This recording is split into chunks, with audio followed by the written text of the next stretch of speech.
Boa noite a vocês. Meu nome é Manuel Soares, tenho 45 anos de idade e eu sou pai. Sou pai de 6 filhos.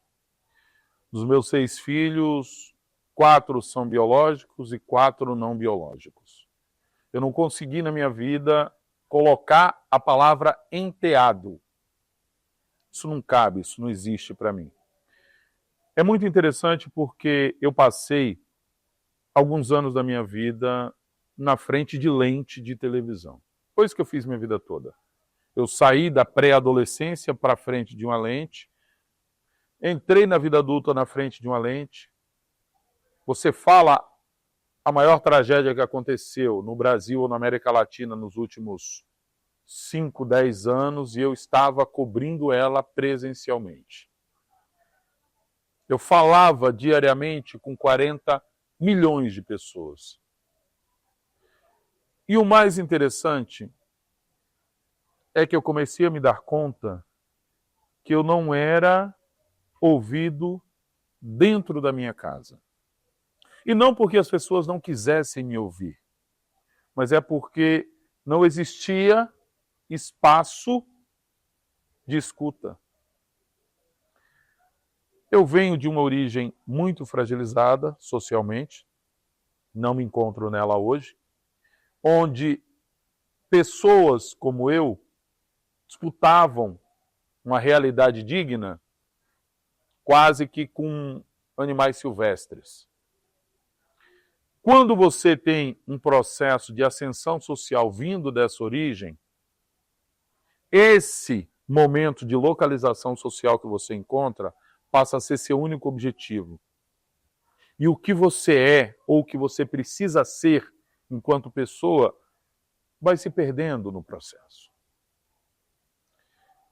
Eu sempre criei conteúdo para veículos de massa.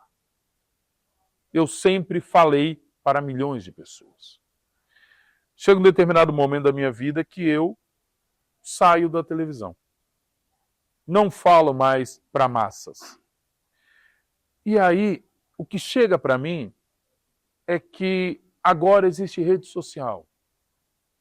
Agora você precisa aprender a ser um creator. Você precisa ser um influencer, porque o mercado agora está indo para esse lado.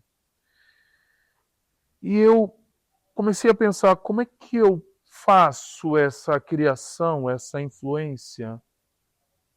E eles disseram, vai para dentro de você. O que é que você sabe criar? Quem você influencia? E depois de pensar fora da caixa, eu fui convidado a pensar dentro da caixa. Eu crio filhos. É o que eu crio. Eu influencio minha família. E quando eu me dei conta que eu sou um creator de pessoas e que eu sou um influencer familiar, porque eu sou o líder da minha família, eu comecei a entender que ser creator e ser influencer talvez não tenha nada a ver com as redes digitais. E eu também me dei conta que talvez eu não influenciasse tanto a minha família. Porque eu falava com 40 milhões, mas eu não falava em casa. Eu me dei conta que algo precisava mudar, não na maneira como eles me recebiam, mas na maneira como eu me entregava. Eu me dei conta que talvez eu não estivesse sendo pai. Estivesse sendo um provedor, que eu era genitor, que eu era líder, mas eu não era pai. E aí eu fui tentar achar um repertório de paternidade também, mas eu não tinha, porque eu também não tive pai. Falei, bom, como é que faz essa parada? Porque, infelizmente, no Brasil, boa parte da população oriunda de periferia também não tem essa figura paterna, essa referência. O universo ele foi muito generoso comigo porque ele me apresenta duas pessoas, Ezequiel e Isael. Ezequiel hoje com 7 anos, Isael com 6 anos. Sim, eu tenho filhos com 1 ano de diferença um do outro. Menino tinha 3 meses, a gente engravidou. Resguarda para... E aí foi muito interessante que essas crianças vieram na condição do autismo. Enquanto muitas pessoas me ouviam, me entendiam, aquelas crianças, quando eu dizia eu te amo, não me entendiam. Aquelas crianças, quando eu dizia senta aqui do lado do papai, continuavam paradas olhando para a parede. E aí eu vi que eu precisava trocar 40 milhões por 2. Porque aquela audiência era qualificada, aquela influência era valiosa. Eu precisava fazer isso. Foi nesse momento que eu comecei a mergulhar na realidade dos meus filhos e que meus filhos começaram a me transformar em um outro Manuel. A desconstruir aquele cara distante, frio, reducionista. E eles começaram a dizer, ouve o que eu não consigo dizer. Presta atenção no meu olhar. Me toca. Me atende. E por mais que, para você que é mulher que está aí do outro lado, parece uma coisa muito fácil, para nós homens que fomos mapeados pelo patriarcado, a gente não sabe fazer isso. A gente não tem palavras para responder um eu te amo com naturalidade. Foi muito bonito quando meu filho, pela primeira vez, enquanto a gente tomava banho, virou para mim e disse, eu te amo. Eu tinha secado ele mais de 60 vezes naquele banheiro. Secando ele, olhando no olho dele, dizendo, o papai te ama. Filho, eu te amo. E eu não tinha tido a resposta. Naquele dia a resposta veio. Essas crianças começaram a me explicar o que era persistência afetiva. Essas crianças começaram a me fazer entender que eu estava renunciando a uma parte do que eu era. Eles estavam me transformando numa pessoa melhor. Isso não era da cabeça para fora. Isso era do coração para dentro. Porque nós, homens, temos a tendência natural de racionalizar. E é muito maluco que quando eu comecei a me abrir para as crianças, eu comecei também a ver os mais velhos se abrirem para mim.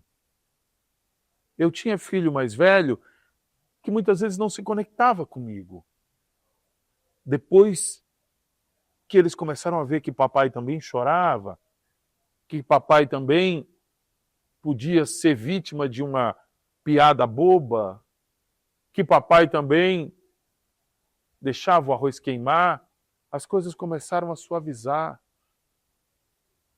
E eu vi que a minha forma de criação pôde e foi diferente. É super interessante que nós, que somos homens, nos permitamos ser criadores e influencers das nossas casas e tenhamos controle dessa criação. Essa é uma construção íntima que muitas vezes não deve ser publicado nem no grupo de WhatsApp da família. Quando ela está sólida, a gente pode até entregar um pouquinho dela.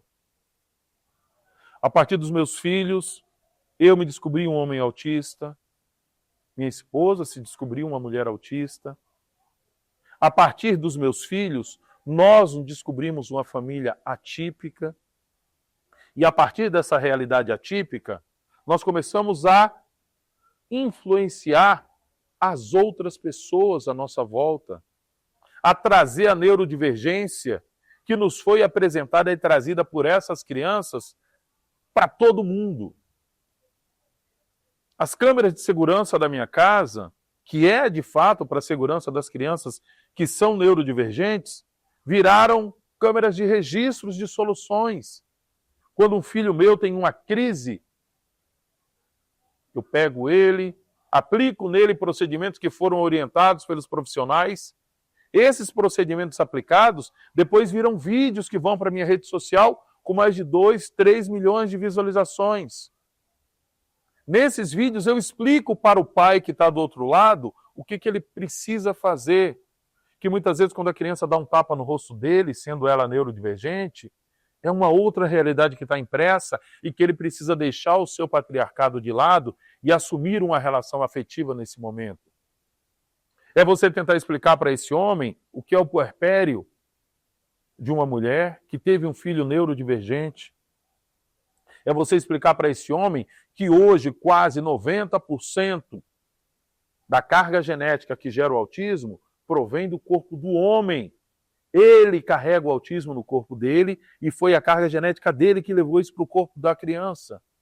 Então ele precisa ajudar essa mulher a se sentir menos responsabilizada e culpada dessa situação.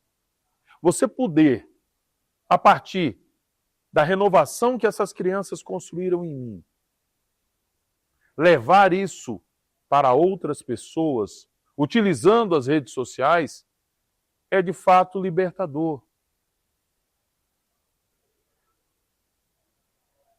Sim, eu sou um creator de pessoas. Eu sou um influenciador de família. Mas eu sou também uma criação dessas pessoas.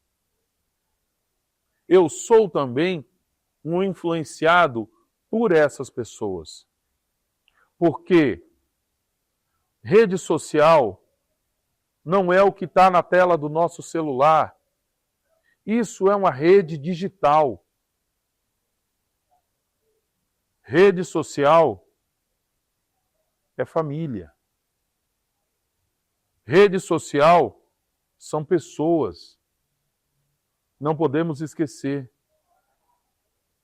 Você é formado pela sua rede social e não pela sua rede digital. Quem não reconhece essa diferença está fadado a digitalizar os seus sentimentos e a tentar humanizar a sua digitalização. Porque em papel é foto, na tela do celular é imagem. Recomendo a vocês, sejam creators e influenciadores das suas redes sociais. Obrigado.